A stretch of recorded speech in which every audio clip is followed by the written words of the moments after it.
शांति। आज 21 फरवरी 2025 है और आज बाबा हमें सिद्धि स्वरूप बनने की विधि बता रहे हैं। वर्तमान समय संकल्पों से सिद्धि प्राप्त करना हर ब्राह्मण चाहता है और आज के बाबा के अव्यक्त इशारे उसी हमारे लक्ष्य को हम कैसे पूरा करें उसके बारे में है। तो आइए सुनते हैं आज के बाबा के अव्यक्त इशारे।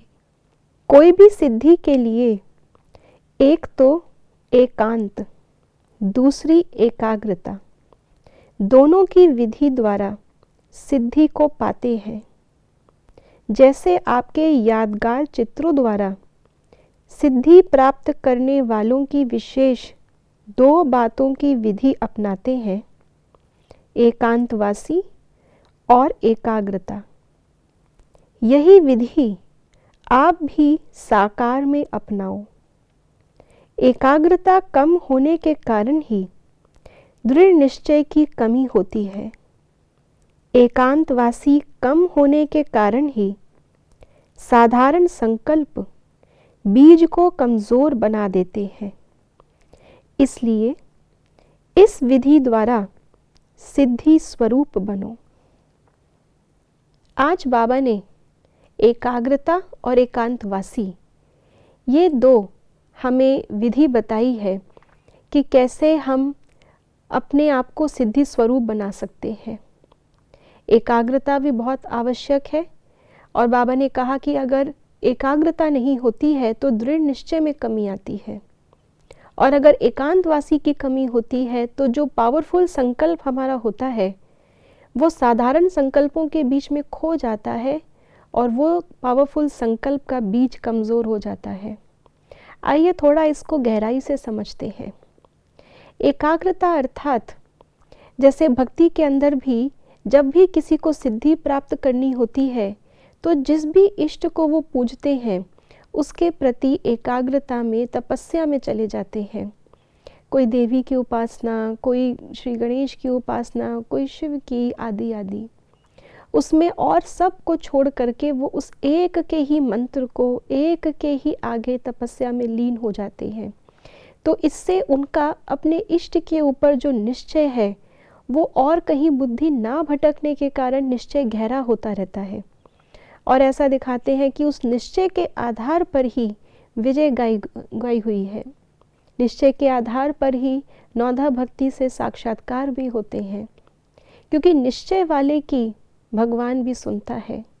भले साक्षात्कार उनको अपने इष्ट का ही हो लेकिन कराने वाला तो ईश्वर है।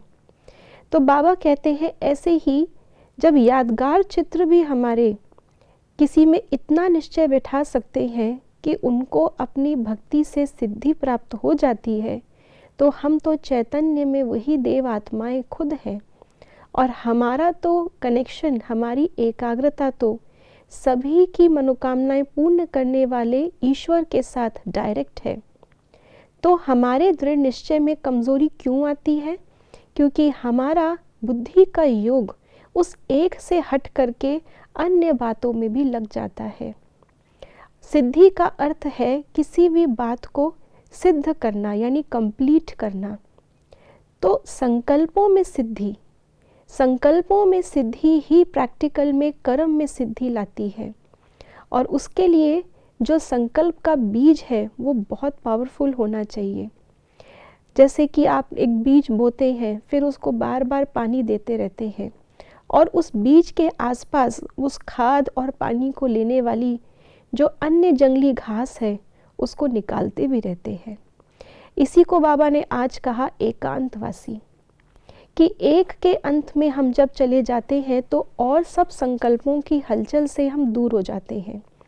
अन्यथा उस एक समर्थ संकल्प के आसपास अगर बहुत सारे साधारण संकल्पों की घास उग जाती है तो जो शक्ति उस एक पावरफुल बीज को मिलनी चाहिए वो बट जाती है, इसीलिए वो सिद्ध नहीं हो पाता। तो इसकी गहराई तो बहुत है। आइए हम खुद ही एकांतवासी बन करके उसकी गहराई को और समझें और एकाग्रता के द्वारा अपने संकल्पों की सिद्धि को प्राप्त करें। ओम शांति।